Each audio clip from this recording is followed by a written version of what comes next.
Hey, what's up, guys? It's Vic here with Strikers Reptiles. Sorry we haven't put out any new content in a little bit. It's been a hectic couple of weeks, but now we return to you in the height of Savannah monitor import season. So, with it being the height of Savannah monitor import season, you're seeing a lot of Savannah monitors pop up at reptile expos and pet stores and the like, and therefore there are a lot of new keepers.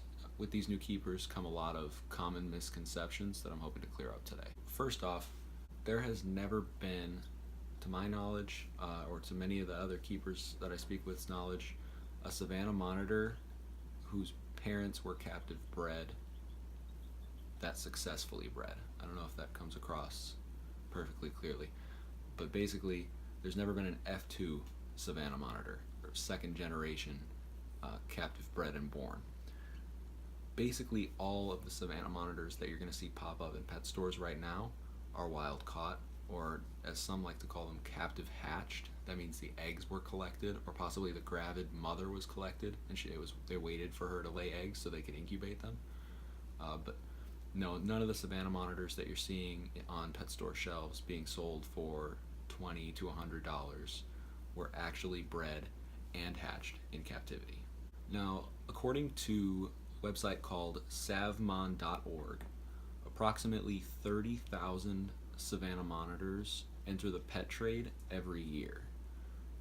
Just to give a little comparison to that, in the US Morph Market website, there are currently about 10,000 ball pythons for sale. So, people say that that's a market that's oversaturated. Well, with 30,000 Savannah monitors entering the pet trade every year, that's a lot of Savannah monitors. In response to that figure, a question I'd like to pose is, where are all those Savannah monitors ending up? I personally have been studying Savannah monitors for the majority of my life. I've seen a few dozen that were more than 5 years old, a mere handful that were more than 10 years old. So you got to ask yourself, with 30,000 Savannah monitors coming into the pet trade every year, where are the rest of them ending up? You guessed it. Where they're ending up is dead, unfortunately. That's the reality of it. Most of them, Jane Wick here actually just passed her first birthday. That's a number that most Savannah monitors do not pass. When they're imported, there's not specific care used, especially in maintaining their husbandry as they're shipped across the world. They're usually not dewormed by the importers or the pet stores that are selling them. And usually there's not much education that goes into the sales process. So you end up with a lot of keepers that, put them in a 20-gallon fish tank, feed them some cat food or meat, and call it a day. So most people are quick to blame the keepers who make these impulse purchases of Savannah monitors, who quickly find themselves overwhelmed or unable to care for such a demanding species. However, you have to consider, with the fact that there is no such thing as a second generation captive born or captive bred and born Savannah monitor, there's basically no such thing as a Savannah monitor expert. No one has maintained this species well enough to both breed it successfully and then breed its offspring successfully. So with that being said, there's a lot of misinformation and guesswork that goes into keeping Savannah monitors. So sort of what inspired this discussion point to even be brought up is the fact that just the other day actually, I spoke to a woman on Facebook who had just purchased a Savannah monitor, and according to her, the guy that sold it to her told her that it had just been hatched from a couple females that he had bred, and they had successfully laid eggs, and the eggs were successfully incubated.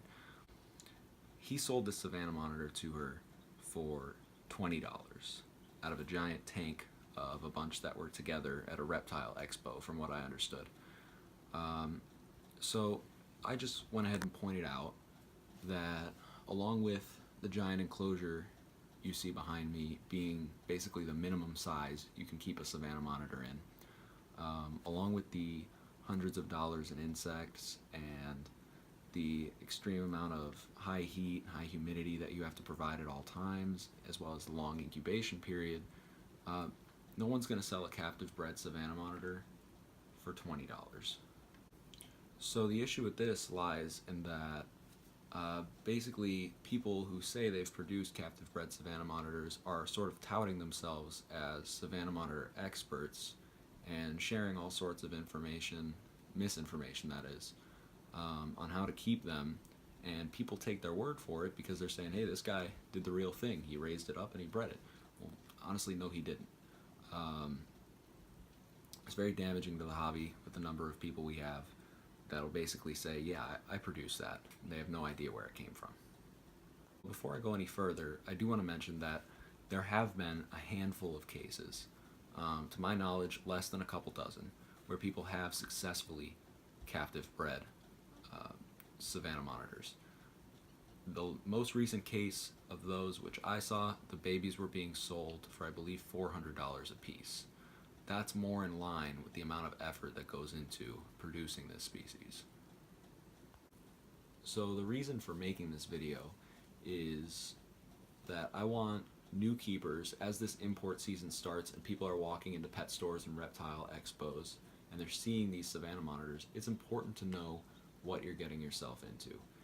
If you want a Savannah monitor, you need to assume that it's wild caught unless this breeder that you're talking to has pictures, videos, documented evidence that he raised 2 Savannah monitors, bred them successfully, and successfully incubated the eggs. And chances are that's not where your Savannah monitor came from if you already have one. So I just want people to be aware. Obviously, with a wild-caught specimen, you have the issues of parasites and disease, as well as a heavy stress burden from being shipped across the world. So my major recommendation to anyone who's acquired a new Savannah monitor is to obviously do a ton of research, but also take it to a vet, get it checked up. It sounds crazy. It's a pet reptile. It's not something you do after you buy a leopard gecko or a ball python. But the majority of those are captive bred these days. So if you really want your Savannah monitor to live a long, full life, the best thing you can do for it when you first get it is get it to a vet, have it checked out. Another thing to consider if you're wanting a Savannah monitor this season is that there are a lot of keepers who will purchase Savannah monitors and quickly realize that they're in over their head and look for a new home for their pet. So it's great if you can check out, Craigslist and your local classifieds and that kind of thing. See if there's a Savannah monitor that already needs a home. Great benefit to this is that you can get a Savannah monitor as a pet that way without doing what's called supplying the demand. Every time you purchase a Savannah monitor from a pet store or an importer, you're giving them incentive to buy more the next season. And that's basically what we shouldn't want. The goal should be to move towards captive bred specimens that are well maintained enough to be repeatedly captive bred, like some of the more common species you see, ball pythons, boas, bearded dragons, that type of deal. Guys, despite all the negative things I have to say about the Savannah monitor trade, owning a Savannah monitor, feeding, bonding, and raising it has been the most rewarding reptile experience I've ever had as a keeper, a lifelong keeper. I think I got my first reptile when I was 8 years old, so they're absolutely so rewarding, so great to work with. Despite the negative feelings I have for the trade, they're an amazing species. Guys, if you like this video, please drop a like, feel free to subscribe, and that's our content for the day. Please have a great week. Thank you.